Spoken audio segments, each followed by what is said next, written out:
और इसका एक असर पॉजिटिव औरत के दिल के ऊपर होता है। आप ये देखें कि मर्दों को हार्ट अटैक ज़्यादा होते हैं औरतों की निस्बत।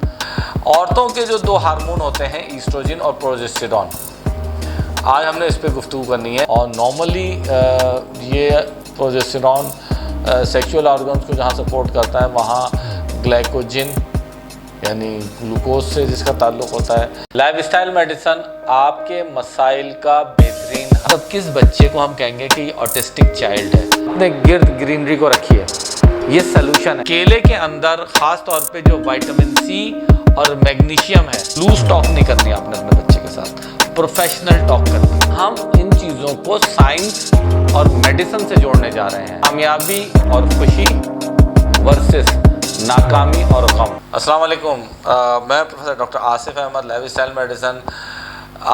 पिछला व्लॉग हमने जो रिकॉर्ड कराया था वो ख़वातीन के हवाले से था, आज उसी को कंटिन्यू कर रहे हैं।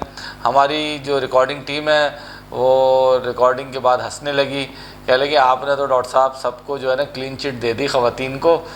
तो नहीं, मैंने कहा नहीं भाई, जो सच है वो बताना है। नहीं, मर्दों पे भी बनाएंगे, मर्द भी बड़े मासूम मजलूम होते हैं, ऐसी बात नहीं है। हम भी अल्लाह की बहुत मासूम मखलूक है, ऐसी बात नहीं है। और आप तो तसल्ली रखें, इंशाल्लाह मर्दों को पूरी बनाएंगे किसी बात। औरतों के जो दो हार्मोन होते हैं ईस्ट्रोजन और प्रोजेस्टेरॉन, आज हमने इस पर गुफ्तगू करनी है, क्योंकि ये एक आउटकम हार्मोन्स होते हैं जो अल्टीमेटली बॉडी के अंदर अपना रोल प्ले करते हैं।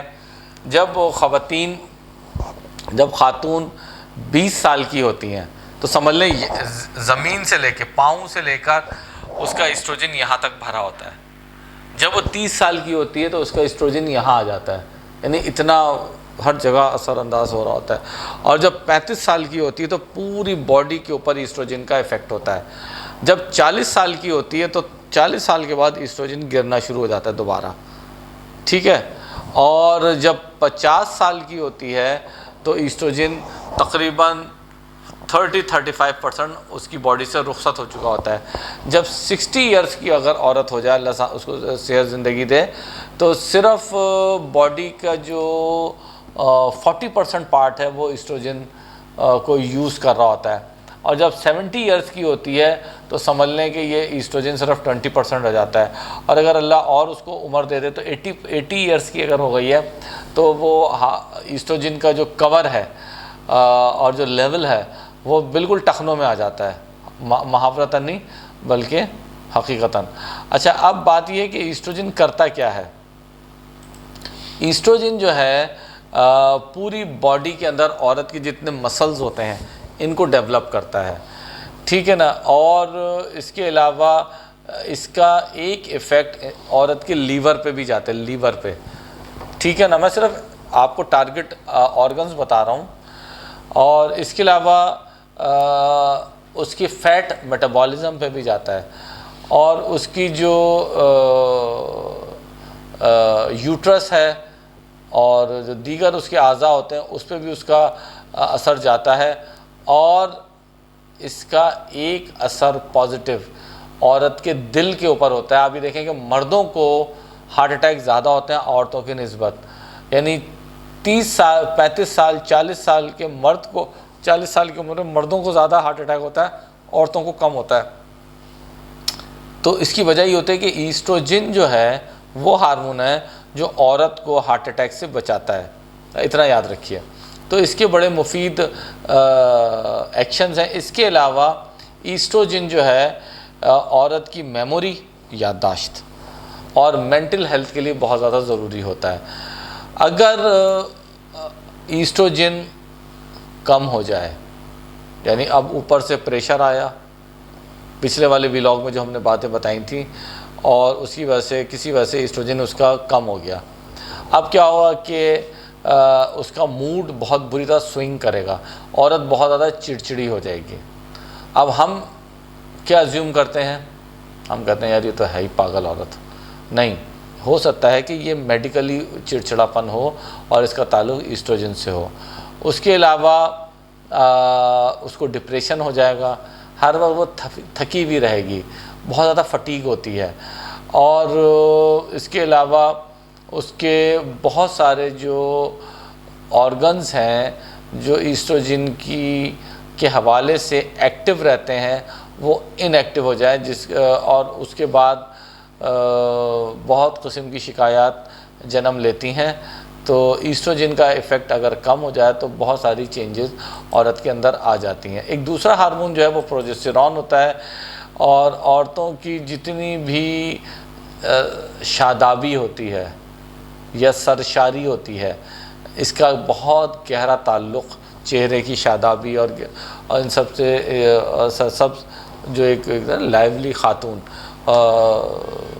उसका ताल्लुक़ प्रोजेस्टेरॉन के लेवल से होता है, और ये भी वक्त के साथ साथ गिर जाता है। और नॉर्मली ये प्रोजेस्टेरॉन सेक्सुअल ऑर्गन्स को जहाँ सपोर्ट करता है वहाँ ग्लाइकोजन यानी ग्लूकोज से जिसका ताल्लुक़ होता है, और बॉडी का जो टेम्परेचर है उससे इसका बड़ा गहरा ताल्लुक़ होता है, और सोडियम क्लोराइड और वाटर। तो इसके जो प्रोजेस्टेरॉन जिनका ख़राब हो जाता है या ख़राबी का शिकार होता है तो उसमें एबनॉर्मल सॉल्ट और वाटर रिटेंशन वाले मामलात भी होते हैं। तो ये तमाम चीज़ें अगर प्रोजेस्टेरॉन किसी वजह से गिर जाए तो अब क्या होगा, औरत के अंदर एंजाइटी होगी, ब्लोटिंग स्टार्ट हो जाएगी। बहुत सारी ख़वातीन बताती हैं कि हमारा जिस्म फूल रहा है, और इसके अलावा बहुत थकन बहुत ज़्यादा रहती है, पीरियड्स ख़राब हो जाते हैं, हेयर लॉस बहुत होता है, बाल गिरना शुरू हो जाते हैं, हॉट फ्लैशेस होते हैं, और नींद उड़ जाती है, चिड़चिड़ापन बहुत आ जाता है, और बहुत तेज़ी से औरत वेट गेन करती है। इसके अलावा भी और बहुत सारी चीज़ें होती हैं। तो मैं सिर्फ ये बता रहा था कि ये तमाम चीज़ें बड़ी अहम हैं। और जो एक वीलॉग शायद आपने देखा या नहीं देखा कि जो हमारे गिर्द जो प्लास्टिक मौजूद है, वो एंडोक्राइन डिसरेगुलेटर के तौर पर बहुत ज़्यादा औरतों के हार्मोन्स को नुकसान पहुंचा रहा है। तो वो वीलॉग आप ज़रूर तफसील से देखिएगा, ताकि मर्द हजरात भी देखें, ख़वातीन भी देखें, ताकि जो प्लास्टिक है उसके जो बुरे असरात फ़ीमेल हार्मोन्स पे आते हैं उनके बारे में आपको पता चल सके ये किस तरीके से हमें बर्बाद कर रहे हैं। क्योंकि शौहर अपनी बीवियों को अस्पतालों में ले के जा रहे होते हैं, तरह तरह की डॉक्टर दवाएं दे रहे होते हैं, लेकिन एंड रिज़ल्ट क्या होता है अंदर से कि वो हार्मोन उसके डिसरेगुलेट हो रहे होते हैं प्लास्टिक की वजह से, जिसकी अभी तक कोई दवाई नहीं आई है। तो ये वाला वीलॉग प्लास्टिक वाला आपको डेफिनेटली सपोर्ट करेगा। अगर किसी खातून को इस नौइयत की चीज़ें हैं तो वो ज़रूर डॉक्टर के पास जाएं, वो ज़रूर दवाएं खाएं जो सूटेबल हैं, लेकिन प्लास्टिक के हवाले से एंडोक्राइन डिसरेगुलेशन वाला जो पार्ट है उसको भी ज़रूर देखें, जिसके सलूशंस हमने इस वीलॉग में शेयर किए थे आपके साथ। तो आज के लिए इतना काफ़ी। अल्लाह हाफ़िज़।